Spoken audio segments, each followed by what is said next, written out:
Alors, beaucoup de réactions ici en plateau. Réaction de Yoram Sheftel. Bonsoir, vous avez été l'avocat de Demjanjuk ici en Israël. Khaled Ben David, bonsoir et merci d'avoir accepté de nous rejoindre ici. Vous avez été l'un des journalistes qui a couvert donc ce procès ici en Israël. Et ma première question, elle s'adresse d'abord à vous, Yoram Sheftel. Beaucoup d'avocats avant vous ont refusé de défendre Demjanjuk. Qu'est-ce qui vous a poussé à défendre cet homme? Il était évident dès le premier instant que ça allait être l'un des procès les plus honteux du XXe siècle en démocratie. Pas aussi honteux que les procès de Moscou, par exemple, mais un des procès les plus honteux et méprisables dans une démocratie quelle qu'elle soit. Et autre chose était évident, zéro preuve. Et il était encore autre chose très clair. Au moins deux des survivants, l'un des deux est mort depuis, est mort avant le procès. Mais sans exagérer, ne disaient pas la vérité. Deux des survivants ont prétendu qu'ils avaient tué Ivan le Terrible de leurs propres mains pendant une révolte à Treblinka. Et après 40 ans, ils le reconnaissent vivant. Neber, on dit en yiddish. Alors, comme si c'était vrai. Donc je n'avais aucun problème à être défenseur dans ce procès. Et j'ai dit clairement, je viens détruire, écraser et ne rien laisser de ce spectacle en place, détruire ce spectacle de A à Z. Et je suis tellement heureux d'avoir réussi. Alors détruire un spectacle auquel vous avez participé, vous avez aussi joué des médias de la même façon que Demjanjuk, de la même façon que Mark O'Connor, son avocat américain. Vous vous en êtes servi, vous aussi, des médias, comme vous le faites aujourd'hui. Non, je m'excuse. Et qu'est-ce que vous pensiez? Que le spectacle serait univoque et que nous ne pourrait pas de notre côté dire ce que nous avons à dire face à cette vague de propagande pleine de mensonges de A à Z de tout le système du parquet public israélien et que nous on resterait bâillonnés et qu'on ne parlerait qu'en salle. Et dans la salle, ça n'était pas un procès qui avait lieu, c'était juste une comédie. Ce n'était pas un vrai procès. On a envoyé Demjanjuk au gibet, comme on l'a dit dans le verdict, sans scier, comme on le dit en yiddish, alors que les juges savaient très bien qu'il envoyait au gibet et à la mort, qu'il y avait du matériel aux États-Unis, que le parquet, que les Américains disaient que cela pouvait porter atteinte à la stratégie et à l'intégrité du parquet israélien. Et les juges ont envoyé au gibet à la potence en sachant qu'aux États-Unis, il y avait des preuves implacables qui, une fois qu'elles ont été dévoilées, elles ont amené à son acquittement. Il l'a envoyé au gibet. Il est innocent, vous l'avez fait sortir d'Israël innocent et c'est ce qui est important. Écoutez,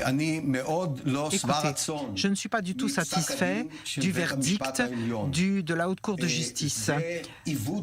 C'est une distorsion de justice, un déni de justice bien plus grave que ce qui a été fait au niveau du tribunal régional. Parce qu'il a été libéré à cause du doute, alors que nous avons présenté 80 témoignages de 37 gardiens de Treblinka, de 5 esclaves de Treblinka qui ont montré Ivan Marchenko et Nikolai Sheyaev comme ceux qui faisaient fonctionner les chambres à gaz à Treblinka. Et donc, avec cela, venir dire que Demjanjuk est sorti uniquement à cause du doute, c'est un déni de justice parmi les plus graves que l'on puisse imaginer seulement. Et Yoram Sheftel, on ne va pas refaire ici le procès, il a déjà été fait à maintes reprises et par d'autres pays. Je voudrais savoir, d'un être humain à un être humain, comment on arrive à dire à un rescapé de la Shoah, vous êtes un menteur, ce que vous avez ressenti, ce que vous avez vécu, ça n'est pas vrai, vous mentez. Écoutez, prenons la scène la plus dramatique lors du procès, qui est un mensonge de A à Z. Rosenberg demande à Demjanjuk d'enlever ses lunettes pour qu'il puisse regarder dans les yeux. Et il saurait alors si c'était les yeux d'Ivan le Terrible.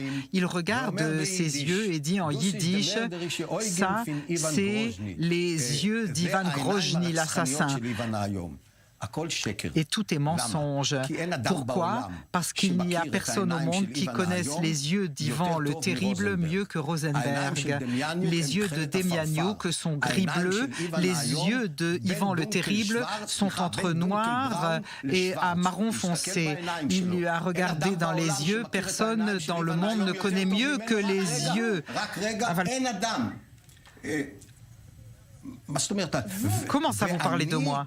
Et moi, je vous dis, j'ai la conscience tranquille que toute cette scène était mensonge et tromperie. Rosenberg savait, quand il a regardé les yeux de Demjanjuk, qu'il savait que ce n'était pas Ivan le Terrible. Ce n'est pas de sa faute.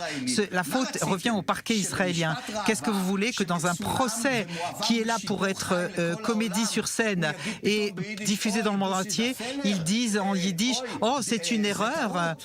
Ça, il pouvait le dire dans cette situation, il le savait. Il savait très bien qu'il ne voyait pas les yeux de Ivan le Terrible, mais il a dû mentir, c'était pas de sa faute. Sheftel, si vous permettez, on va passer la parole à Caleb Ben David. Caleb, vous avez été, et vous êtes un peu aujourd'hui, nos yeux pour ce qui a été de ce procès. C'est d'ailleurs l'un de vos premiers grands événements que vous couvrez en tant que tout jeune journaliste. Vous avez à ce moment-là 26 ans, à peu près. Qu'est-ce que vous ressentez dans cette salle de tribunal face à Yoram Sheftel, face à Demjanjuk? D'abord, permettez-moi de dire que le procès a été un drame terrible. Les confrontations entre les avocats de Demjanjuk et les témoins, ça a été terrible. Et Sheftel n'a même pas été le plus dramatique des avocats. O'Connor et l'autre avocat étaient vraiment en train de jouer un rôle dans un mauvais film et qu'il a été remplacé ensuite par M. Sheftel. Et donc, ils étaient très agressifs dans leur contre-questionnage des témoins et donc très souvent ont traversé la ligne et parfois M. O'Connor et Yoram sont devenus vraiment les méchants de la farce et en particulier lui, parce que c'était difficile de voir John Demjanjuk. Je dirais la chose, à l'époque, comme j'étais neutre, je sentais qu'il y avait des problèmes avec ce procès, avec le cas présenté. Non pas qu'il y avait un problème qu'il était dans les camps de concentration, mais que c'était lui, Ivan le Terrible. Le décrire comme Ivan le Terrible, c'était un animal, un monstre, au-delà même de ce que faisaient les Allemands. Et donc, ça ne le représentait pas. Et donc, juste une phrase, nous n'avons rien nié des atrocités d'Ivan le Terrible. On a juste dit, ça n'est pas Demjanjuk.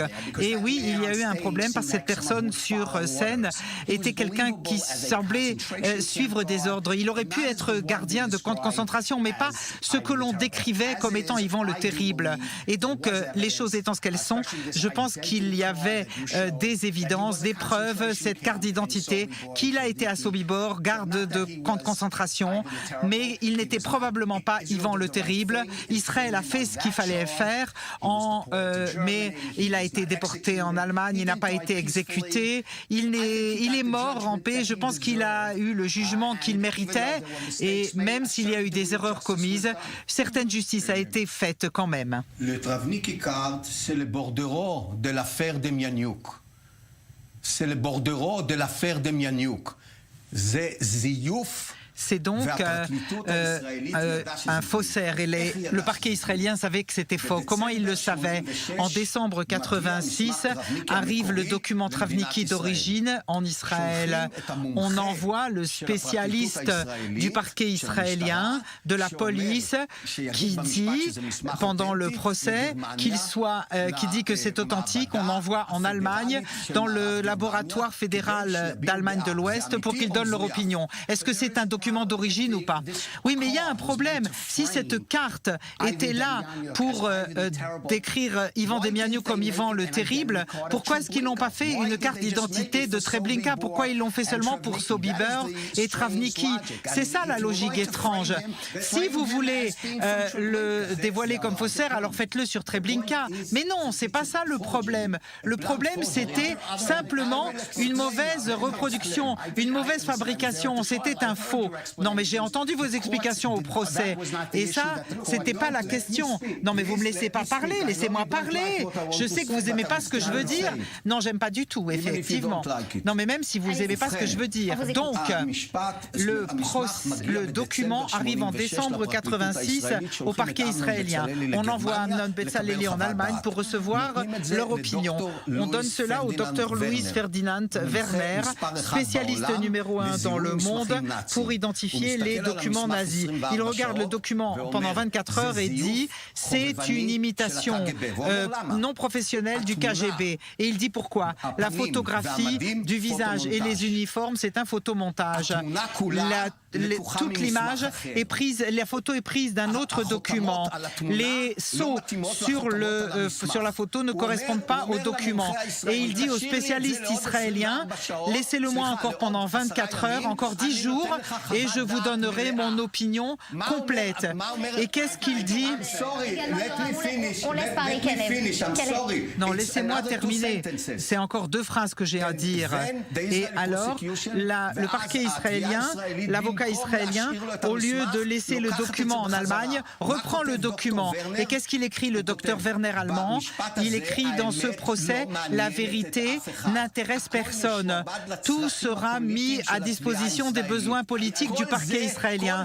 Tout cela apparaît dans un document de 12 pages dans le journal Stern, et Shaked ne le nie pas.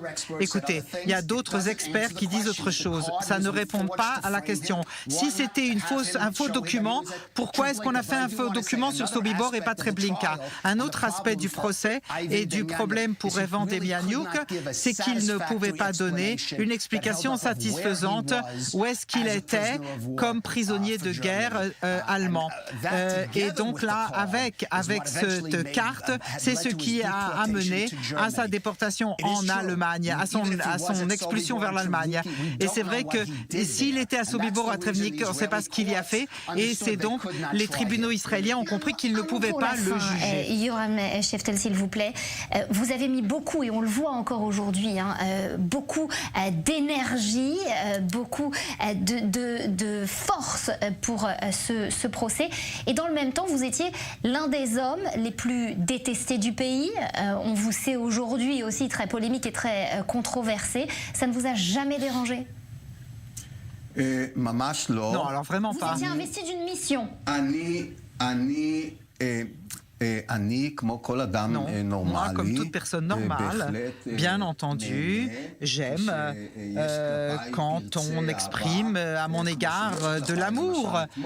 Comme hier, par exemple, quand j'ai été à la manifestation contre le parquet, contre Netanyahou. Et alors là, je suis beaucoup aimée et tout le monde m'applaudit et j'en suis fort aise. Mais je ne m'empêcherai jamais de faire des choses qui me semble bonne, même si ça éveille la détestation à mon encontre. Et la Haute Cour de justice israélienne a dit dans un verdict, sans aucune base, qu'il n'y a aucune base pour juger Demjanjuk ni comme gardien Wachman, ni que quoi que ce soit à propos de la Shoah, parce que rien ne peut le prouver. Et donc, ce serait un échec s'il était à nouveau libéré.